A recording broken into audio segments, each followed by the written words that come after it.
मैं यहाँ पर संविधान की अच्छाइयां गिनाने नहीं जाऊंगा, क्योंकि मुझे लगता है कि संविधान कितना भी अच्छा क्यों ना हो, वो अंततः बुरा साबित होगा अगर उसे इस्तेमाल में लाने वाले लोग बुरे होंगे।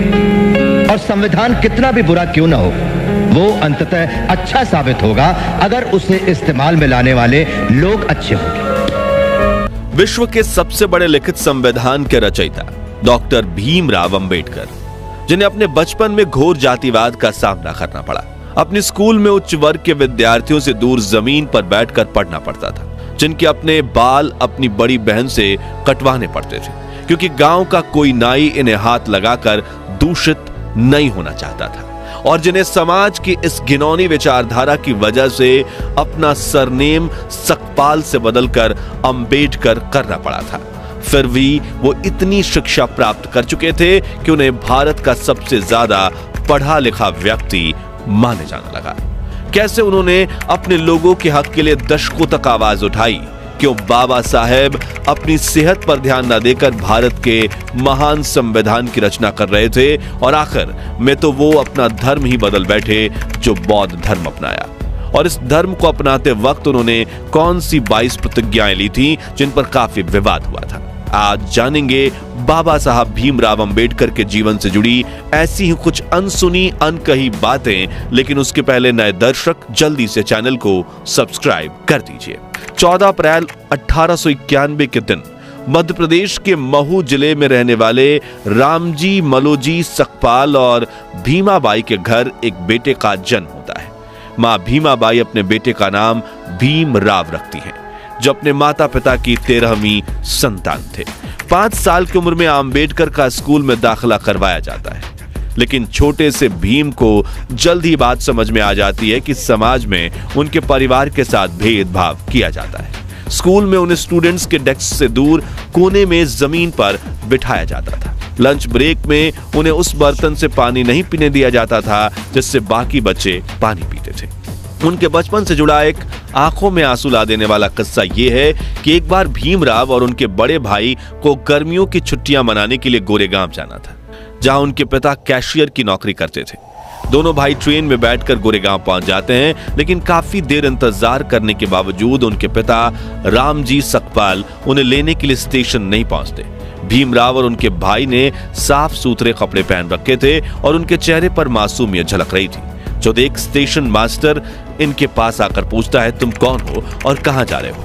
तभी भीमराव बिना कुछ सोचे समझे ये बता देते हैं कि वो महार जाति के दलित हैं, जो सुनकर स्टेशन मास्टर के चेहरे के भाव बदल जाते हैं और वो इन्हें बिना कुछ कहे वहां से चला जाता है। कुछ देर बाद दोनों भाई अपने पिता तक पहुंचने के लिए एक बैलगाड़ी किराए पर लेने की सोचते हैं, लेकिन बैलगाड़ी चालकों तक की भी बात पहुंच चुकी थी कि ये लोग अछूत और अस्पृश्य वर्ग के हैं और वो इनसे बात भी नहीं करना चाहते थे। काफी ठोकरे खाने के बाद एक बैलगाड़ी वाला इन्हें सवारी देने के लिए मान गया, लेकिन उसने इनसे दोगुना किराया मांगा और कहा बैलगाड़ी तुम्हें खुद ही चलानी होगी, और वो बैलगाड़ी से पैदल चलने लगा क्योंकि उन्हें इनसे दूषित होने का डर था। यह घटना भीम के दिमाग पर काफी गहरा प्रभाव डालती है, जिसके बाद उनका ध्यान हर उस घटना पर जाने लगता है जिसमें उन्हें लोगों ने अलग और अछूत महसूस करवाया था।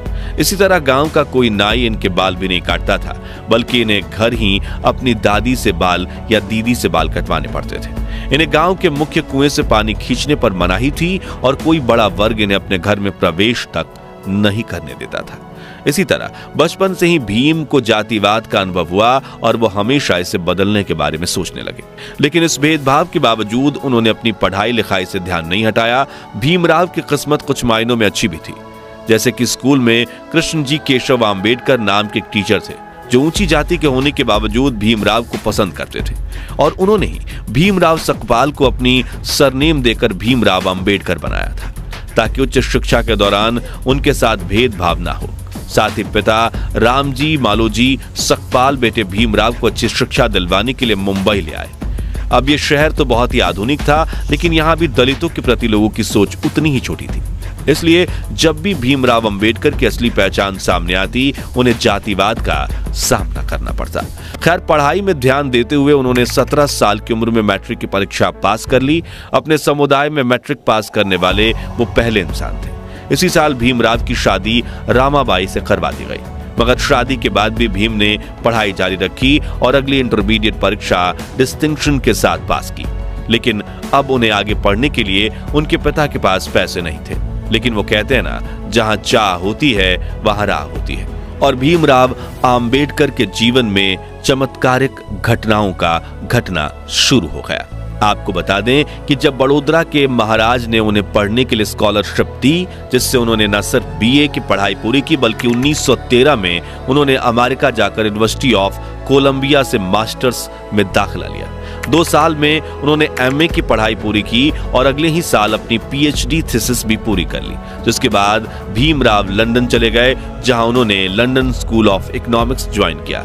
लेकिन स्कॉलरशिप पूरी हो जाने की वजह से वो अपनी पढ़ाई पूरी नहीं कर पाए और बड़ौदा वापस लौट आए, जहां उन्होंने सिविल ऑफिसर का पद हासिल कर लिया। लेकिन यहां भी जातिवाद ने उनका पीछा नहीं छोड़ा और भेदभाव के चलते उन्होंने नौकरी छोड़ दी। 1918 में भीमराव बॉम्बे के सिडेनहम कॉलेज में लेक्चरर बने। साथ ही उन्होंने दलितों की आवाज दुनिया तक पहुंचाने के लिए मराठी अखबार मुक नायक की भी शुरुआत की, क्योंकि अपने धर्म की वजह से वो इतनी ठोकरें खा चुके थे कि अब उन्हें समझ आ रहा था कि अब अपना हक पाने के लिए उन्हें आवाज उठानी पड़ेगी। इसी बीच कुछ समय लंदन जाकर उन्होंने वकालत में अपनी पढ़ाई पूरी कर ली थी। इस तरह वो अपने जमाने के भारत के संभवतः सबसे ज्यादा पढ़े लिखे व्यक्ति बन चुके थे। डॉक्टर भीमराव बाबा साहब अम्बेडकर को शुरू से ही पढ़ाई से काफी लगाव था, इसलिए उनके पास भारत की सबसे बड़ी पर्सनल लाइब्रेरी हुआ करती थी। मशहूर लेखक जॉन गुंथर अपनी किताब इनसाइड एशिया में लिखते हैं कि जब 1938 में मेरी राजगृह में अम्बेडकर से मुलाकात हुई थी, तब उनके पास 8000 किताबें थी और उनकी मृत्यु तक यह संख्या बढ़कर 35,000 तक पहुंच चुकी थी। डॉक्टर भीमराव अम्बेडकर के निकट सहयोगी रहे शंकरानंद शास्त्री भी अपनी किताब में लिखते हैं कि मैं 20 दिसंबर 1944 की दोपहर 1 बजे अम्बेडकर से मिलने उनके घर गया। उन्होंने मुझे अपने साथ जामा मस्जिद इलाके में चलने के लिए कहा, जो इन दोनों पुरानी किताबों को खरीदने का अड्डा हुआ करता था। जब हम वहां पहुंचे तो लोग उनके चारों तरफ इकट्ठा होने लगे, लेकिन इस भीड़ में भी उन्होंने विभिन्न विषयों पर तकरीबन 2 दर्जन किताबें खरीदी। यहाँ एक दिलचस्प बात यह है कि किताबों का इतना बड़ा संग्रह होने के बावजूद वो अपनी किताबें किसी को पढ़ने के लिए उधार नहीं देते थे। किताबें मांगने वाले व्यक्ति को वह मुंह पर कह देते थे कि अगर आपको किताबें पढ़नी है तो मेरे पुस्तकालय में आइए। किताबों के प्रति उनकी भक्ति इस हद तक थी कि वो जैसे ही घर पहुंचते अपने पुस्तकालय में चले जाते। उनके पास कपड़े बदलने का समय तक नहीं होता था, फिर वो एक पुस्तक चुनकर पढ़ने बैठते थे। उनके अनुयायी बताते हैं कि रात में अम्बेडकर अपनी पढ़ाई में इतना खो जाते थे कि उन्हें बाहरी दुनिया का कोई ध्यान नहीं रहता था। अम्बेडकर जी अपने स्टूडेंट्स से कहते थे कि तुम्हारे पैरों में जूते भले ना हो, लेकिन तुम्हारे हाथों में किताब अवश्य होनी चाहिए। खैर, बाबा साहब अम्बेडकर की लाइफ जर्नी पर वापस आए तो वर्ष 1924 में उन्होंने बहिष्कृत हिताकरणी सभा के नाम से एक एसोसिएशन की शुरुआत की, जिसका काम दलित विद्यार्थियों के लिए हॉस्टल, स्कूल और मुफ्त लाइब्रेरी स्थापित करना था। साथ ही वो कई सभाओं में हिस्सा लेकर दलितों की समानता को लेकर सवाल उठाने लगे। फिर चाहे 1972 का महार सत्याग्रह हो, गोलमेज सम्मेलन हो या फिर संविधान सभा में दलित अधिकारियों के लिए आवाज उठाना हो। इस बीच उन्होंने ये बात नोटिस करी कि महार जाति जिस हिंदू धर्म को मानती है, उसी धर्म की बाकी जातियां उनके साथ अछूत व्यवहार करती है। इसलिए उन्होंने 13 अक्टूबर 1935 के दिन नासिक में आयोजित एक सभा में उन्होंने ये घोषणा की कि वो हिंदू धर्म छोड़ने का फैसला ले चुके हैं। पहले तो महार जाति के कुछ लोगों को झिझक हुई, लेकिन 1936 में बाबा साहब ने महार सम्मेलन में मुक्ति कोण पथे यानी मुक्ति क्या है नाम से एक भाषण दिया, जिसमें उन्होंने तर्क के साथ समझाया कि दलितों को अपना धर्म परिवर्तन क्यों करना चाहिए। लेकिन अगले 20 साल तक वो ये तय नहीं कर पाए कि उन्हें कौन सा धर्म अपनाना चाहिए। शुरुआत में बाबा साहब का झुकाव इस्लाम धर्म की ओर था, फिर उन्हें आर्य समाज और सिख धर्म अपनाने का भी सुझाव दिया गया, जिसके बाद उन्होंने ईसाई धर्म के इतिहास को समझने की कोशिश की और दुनिया के कई धर्म तलाशे। लेकिन फिर 1955 में उन्होंने बौद्ध धर्म अपनाने का फैसला लिया। लेकिन उन्होंने बौद्ध धर्म ही क्यों चुना? तो इस सवाल का जवाब उन्होंने खुद अपने article Buddha and the future of his religion में दिया है, जिसमें उन्होंने लिखा है कि हिंदू, ईसाई, इस्लाम और बुद्ध धर्म की गहरी तुलना करने के बाद कहा कि बुद्ध किसी ईश्वर के पुत्र, पैगंबर या खुद ईश्वर नहीं बल्कि एक इंसान होने का दावा करते हैं। उन्होंने एक इंसान के रूप में ही अपने धर्म का प्रचार प्रसार किया। साथ ही गौतम बुद्ध ने कभी भी चमत्कार या अलौकिक शक्ति का दावा नहीं किया और इससे काफी ज्यादा वो प्रभावित हुए। इसके अलावा बौद्ध धर्म में बाबा साहब को बाकी धर्मों से ज्यादा तार्किकता और गलती करने की गुंजाइश भी दिखी।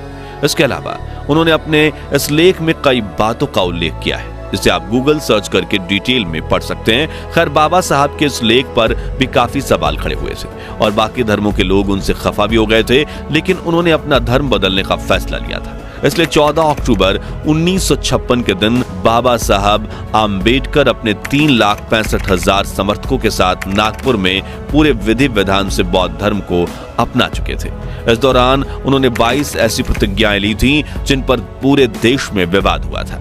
साथियों, ये प्रतिज्ञाएं सही हैं या गलत, ये तय करना हमारा फैसला नहीं है और ना ही हम इसके समर्थन में हैं या इसके खिलाफ हैं, बल्कि हमारा काम आपको सिर्फ इतिहास के बारे में बताना है। तो चलिए उनमें से कुछ प्रतिज्ञाओं के बारे में जानते हैं।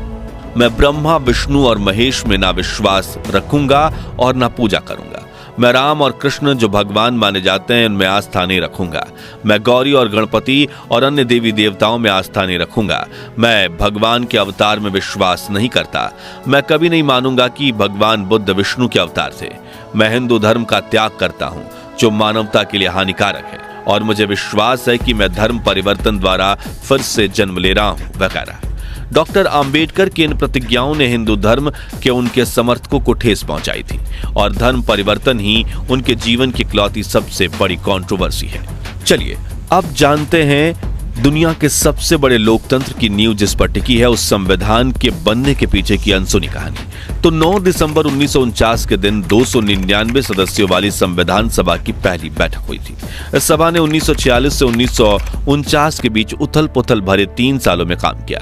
इस दौरान देश में कई बड़े सांप्रदायिक दंगे हुए और देश का बंटवारा भी हुआ। इस कारण भारत और पाकिस्तान के बीच मानव इतिहास का सबसे बड़ा प्रवासी संकट पैदा हुआ। इस दौरान भारत में 550 से ज्यादा रियासतों का मुश्किल भरा एकीकरण का काम भी संपन्न हुआ था।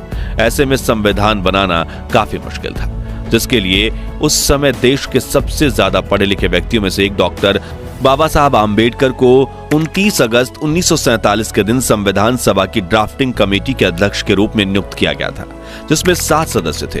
लेकिन कहा जाता है कि संविधान बनाने का 90% काम बाबा साहब आम्बेडकर ने अकेले किया था, लेकिन उन्होंने कभी इसका श्रेय अकेले नहीं लिया। राष्ट्रपति महोदय, सर, मैं ड्राफ्टिंग कमेटी द्वारा निश्चित की हुई संविधान की रूपरेखा को प्रस्तुत करता हूं और निवेदन करता हूं कि इस पर विचार किया जाए। राष्ट्रपति महोदय सर, मैं इस सदन में उपस्थित उन लोगों में से एक हूं जो जानते हैं कि इस संविधान का मसौदा तैयार करने में डॉक्टर अंबेडकर ने कितनी मेहनत और लगन खर्च की है। शायद सदन को पता हो कि उसके द्वारा मनोनीत 7 सदस्यों में से एक ने इस्तीफा दे दिया और उसकी जगह किसी और को नहीं लिया गया। एक सदस्य थे अमेरिका में, तो उनकी जगह भी खाली रही और एक और सदस्य अपने कुछ कामों में, राज्य के कामों में व्यस्त रहे, इसलिए उनकी जगह भी खाली रही। 1 या 2 सदस्य दिल्ली के बाहर थे और शायद सेहत की वजह से शामिल न हो सके। इसलिए आखिर में हुआ यूं कि मसौदा तैयार करने का सारा भार आ पड़ा डॉक्टर अंबेडकर पर और मुझे कोई शक नहीं कि हम सब उनके अनुग्रहित हैं। मुझे जो भी श्रेय दिया जा रहा है वो मेरे अकेले का नहीं है। इसका कुछ हिस्सा जाता है सर BN राव को, जो कि हमारी इस सभा के संवैधानिक सलाहकार हैं, जिन्होंने ड्राफ्टिंग कमेटी के विचार करने के लिए संविधान का कच्चा मसौदा तैयार किया। इस श्रेय का कुछ हिस्सा उस ड्राफ्टिंग कमेटी के सदस्यों को भी जाना चाहिए।